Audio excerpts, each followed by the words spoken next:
Magandang araw sa ating lahat. Narito po muli ang inyong lingkod.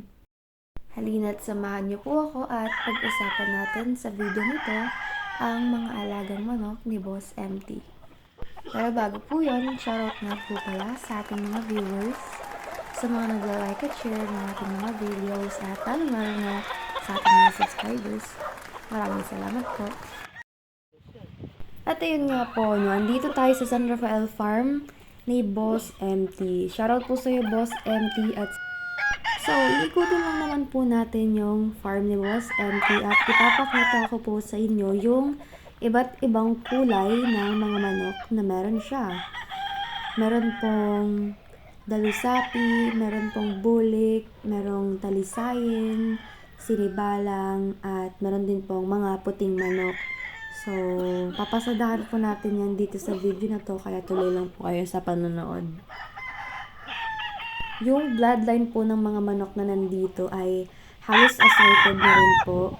Merong hatch, may lemon, may sweater, tapos meron pong white general. At kung makikita naman po natin, sobrang tirik na tirik yung araw dito sa farm ni Boss MT.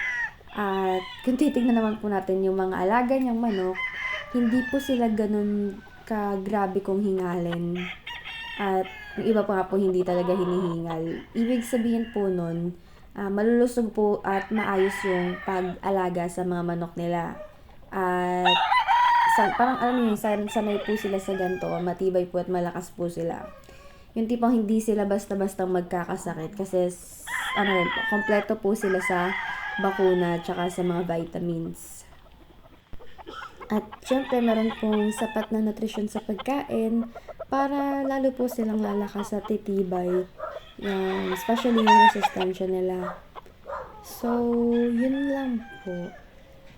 Mapapansin natin na napakalawak nung farm ni Boss MT at magaan po dito yung damo. So, yun po, kinakain po nila yun. Kinakain po ng mga alagang manok ni Boss MT at nakakatulong din naman po kasi yung pagkain ng damo sa kanilang digestion. So, ayun lang naman po. So, yun lang naman po yung gusto kong i-share at ipakita sa inyo dito sa farm. At if ever po na may mga katanungan, libre lang po mag-comment dyan sa baba. At hanggang dito na lamang po muna sa ngayon. Maraming salamat po sa panonood. Maraming salamat sa ating mga viewers, sa mga nagla-like at share ng ating mga videos. At lalong-lalo na sa ating mga subscribers. Shoutout po sa inyong lahat. Maraming salamat at God bless.